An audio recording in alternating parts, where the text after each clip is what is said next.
This channel does not promote any violent, harmful, or illegal activities. All content provided by this channel is meant for an educational purpose only. Top quality और consistent performance के लिए सिर्फ silver pumps नाम याद रखना। নমস্কার, শুরু করছি প্রেস কর্নার। টিভি9 বাংলা লিমা রয়েছে আপনাদের সঙ্গে। আর প্রেস কর্নারে প্রত্যেক দিনের মতো দুপুর 12টায় ব্যাক টু ব্যাক সব বড় খবরের দিকে নজর। আর এই মুহূর্তে সবথেকে বড় খবরে নজর রাখবো এখন।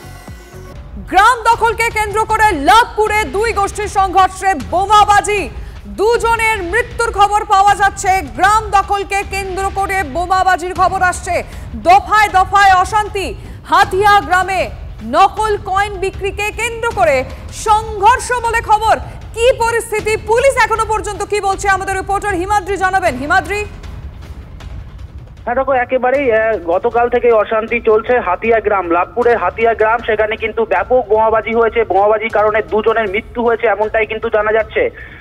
এই ইতিমধ্যেই কিন্তু সেখানে গ্রামের আশেপাশে বিশাল পুলিশ বাহিনী রয়েছে। পুলিশ গ্রামের ভেতর ঢোকার চেষ্টা করছে।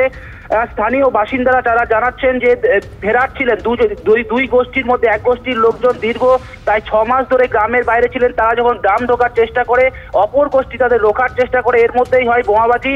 আর সেই বোমাবাজিতেই মৃত্যু হয়েছে দুজনের। যদিও গ্রামবাসীরা বলছে যাদের মৃত্যু হয়েছে তারা সকলেই গ্রামের সাধারণ ছেলে, তাদের সাথে সংঘর্ষে কোনো যোগ নেই। তারা পাড়ার বাইরে এক জায়গায় বসেছিলেন, সেখানে তাদের গায়ে বোমা লাগে এমনটাই অভিযোগ করছেন। সব মিলিয়ে কিন্তু পরিস্থিতি এই মুহূর্তে উত্তপ্ত হয়ে রয়েছে। গ্রামে পুলিশ ঢোকার চেষ্টা করছে যাতে নতুন করে কোনো অশান্তি সৃষ্টি না হয়, সেদিকে নজর রয়েছে পুলিশের।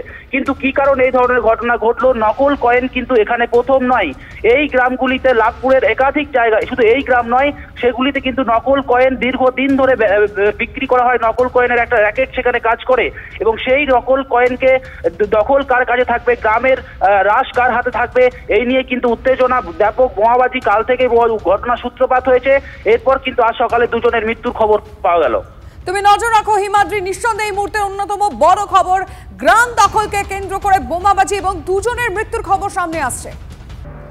কলকাতা বিশ্ববিদ্যালয়ের গার্লস হোস্টেলে চাঙড় ও লোহার বিম ভেঙে পড়ে বিপত্তি। সংস্কারের অভাবেই বিশ্ববিদ্যালয়ের গার্লস হোস্টেলের দুরবস্থা বলে অভিযোগ। তড়িঘড়ি গার্লস হোস্টেল ফাঁকা করল বিশ্ববিদ্যালয় কর্তৃপক্ষ। কলকাতা বিশ্ববিদ্যালয়ের হেদুয়ার গার্লস হোস্টেলে 75 জন ছাত্রী থাকতেন। তাদের অন্যান্য হোস্টেল ও গেস্ট হাউসে থাকার ব্যবস্থা করছে বিশ্ববিদ্যালয় কর্তৃপক্ষ।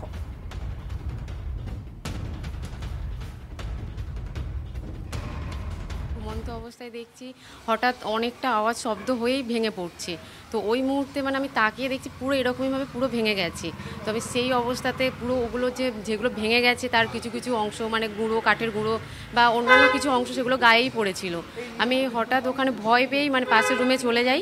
গিয়ে ওখানে গিয়ে আমি তো অজ্ঞান অবস্থায় এইরকমই হয়ে গেছিলাম। তো এর আগে আমরা পূর্বতন কর্তৃপক্ষকে আমরা আবেদন জানিয়েছিলাম, ম্যাডামের মাধ্যমে জানিয়েছিলাম, কিন্তু কোনো রকম সুরক্ষার ব্যবস্থা আমাদের করা হয়নি। আমরা মানসিকভাবে বিপর্যস্ত হয়ে আছি, আমরা আতঙ্কিত। আমাদের সামনে পরীক্ষা রয়েছে, আমরা পড়াশোনা করতে পারছি না, আমাদের প্রাণহানি ঘটতে পারে। এই মুহূর্তে আমরা যাতে আপনাদের সাথে কথা বলতে না পারি, জানি না কর্তৃপক্ষের নির্দেশ বা কিভাবে এটা করেছেন ম্যাডাম। এখানে চাবিতালা দেওয়া হয়ে গেছে যাতে আমরা বাইরে বেরোতে না পারি, আপনাদের সাথে কথা বলতে না পারি।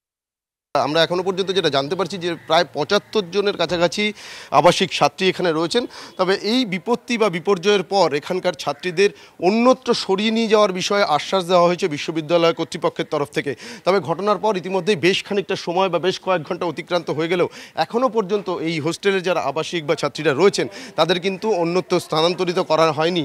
আর সেই জায়গা থেকেই ছাত্রীরা যেটা অভিযোগ করছেন যে এই গার্লস হোস্টেলে তারা একেবারে প্রাণের ঝুঁকি নিয়ে যথেষ্ট অসুরক্ষিত অবস্থাতে রয়েছেন, তারা যথেষ্ট দুশ্চিন্তার মধ্যে রয়েছেন। এমনকি সামনেই তাদের পরীক্ষা, সেই জায়গা থেকে তারা পরীক্ষার প্রস্তুতি নেওয়ার ক্ষেত্রেও মানসিকভাবে কিন্তু একেবারেই